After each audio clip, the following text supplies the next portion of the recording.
જય દ્વારકાધીશ મિત્રો, કેમ છો? સ્વાગત છે નવા વ્લોગમાં। તો આજે છે મિત્રો શ્રાવણ મહિનાની અમાસ અને પિતૃ અમાસ કહેવાય, મોટા મોટી અમાસ છે મિત્રો આજે। તો હું ને મારા કાકા આજે જાય છે પૂર્વજ પાણી પાવા મિત્રો, કે આપણા પિતૃ હોય છે આપણા માટે બધું સંપત્તિ ધન દોલત મૂકીને ગયા હોય તો એને પાણી પીવડાવવા માટે આજે આપણે ખરેખર જવું જોઈએ મિત્રો, બરાબર। અમાસ છે, વર્ષો પછી હવે માણસો ધીરે ધીરે બધું ભૂલતા જાય છે। અત્યારે તમે મંદિરે જાય તો ગામની અંદર 300 ખોયડા હોય તો અહીંયા 30 જણા આવ્યા હોય પાણી પીવડાવવા, બરાબર। તો ખરેખર મિત્રો આ એક સારી બાબત કહેવાય પાણી પીવડાવવા જવું, તો આપણે જરૂર જવું જોઈએ। તો અમે નીકળી છીએ, ચાલો રસ્તામાં।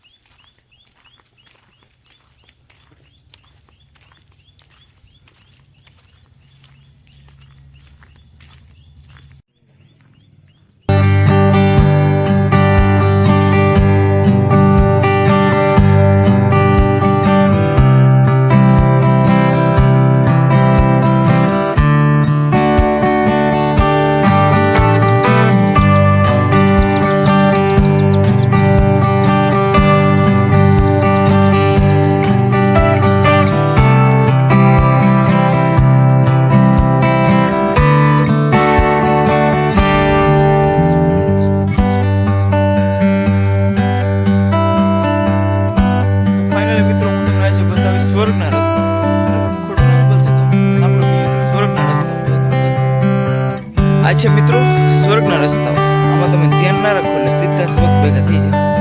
જો આ છે સ્વર્ગના રસ્તાઓ, જોઈ શકો તમે મિત્રો મંદિર આવો તો ખાસ તમે ધ્યાન રાખજો, હાલીને સેવા થઈ ગયું છે અને એમાંથી પગ આવે એટલે સીધા તમે સ્વર્ગના રસ્તાઓ।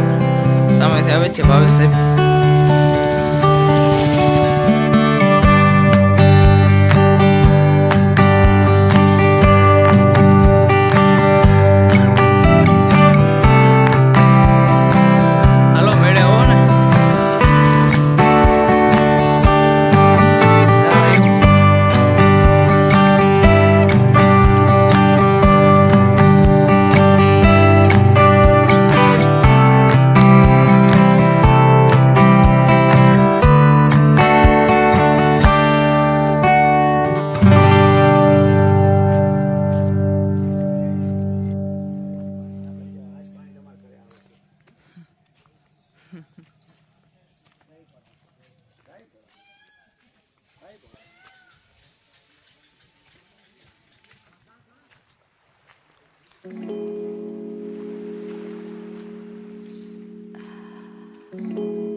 તો ફાઇનલી મિત્રો અત્યારે લગભગ જગ્યાએ અમે બધું યાદ આવતું હતું અહીંયા પાણી પીવડાવ્યું મિત્રો, બરાબર.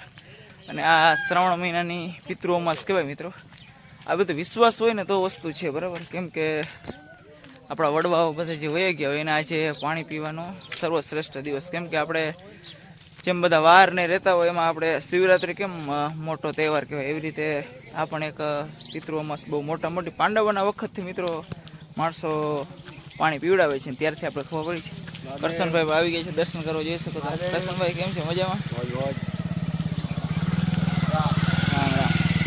ફાઇનલી મિત્રો ગ્રામ લોકો અત્યારે જોયું તમે જોઈ શકો બધા આવે છે પાણી પીવડાવવાનું. તો ખરેખર મિત્રો સારી બાબત કહેવાય. કદાચ કોઈ ભૂલાઈ ગયું વિડીયો જોઈને બપોર પછી આવે તો એ ભગવાન સ્વીકાર લેશે પિતૃદેવ, બરાબર.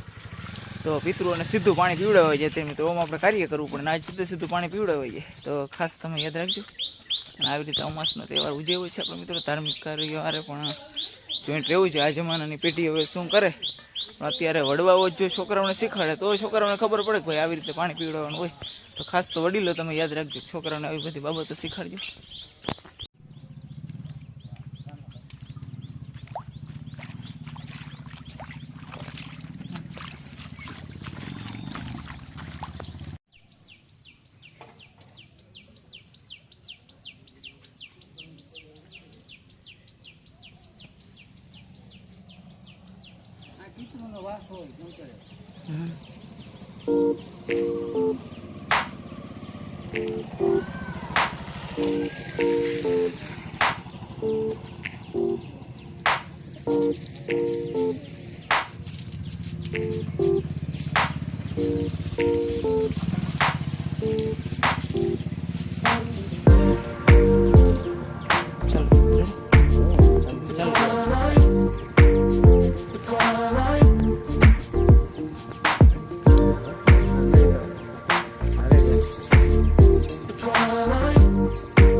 ફાઇનલી મિત્રો આયુષભાઈ ને જો વિમલ ને અત્યારે મેળામાં જવાની તૈયારી કરે છે. આમ તો શ્રાવણ મહિના નમાજ છે એટલે મિત્રો પિંડારે જોરદાર મેળાનું આયોજન હોય છે ને આપણે પણ મેળામાં શૂટિંગ ઉતારવા મૂકી જવાનું. ચાલો ઘરે પહોંચી ગયા તુલસીજીને છેલ્લે પાણી રેડી.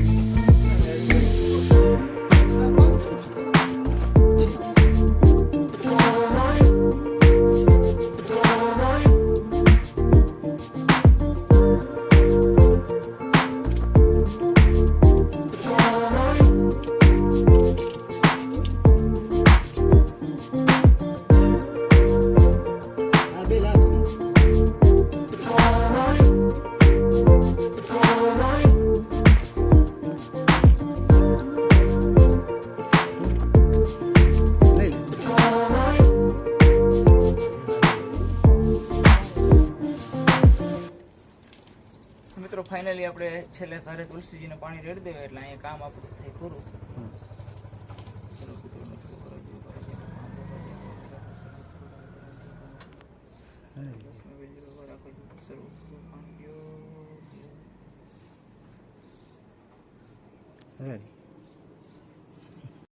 તો મિત્રો ફાઇનલી છેલ્લે આપણે ઘરે તુલસીજીને પાણી રેડી દીધું અને ખરેખર ગામડાનું જીવન આ જ છે મિત્રો. આવી જ મજા હોય છે બરાબર. તો ગામડામાં હજી પણ સંસ્કૃતિ ટકી રહી છે અને વડવાઓના કહેવાથી ઘરે મિત્રો માણસો બધે પિતૃઓને પાણી પીવડાવવા જાય છે અને છેલ્લે ઘરે તુલસીજીને પાણી પીવડાવી દે.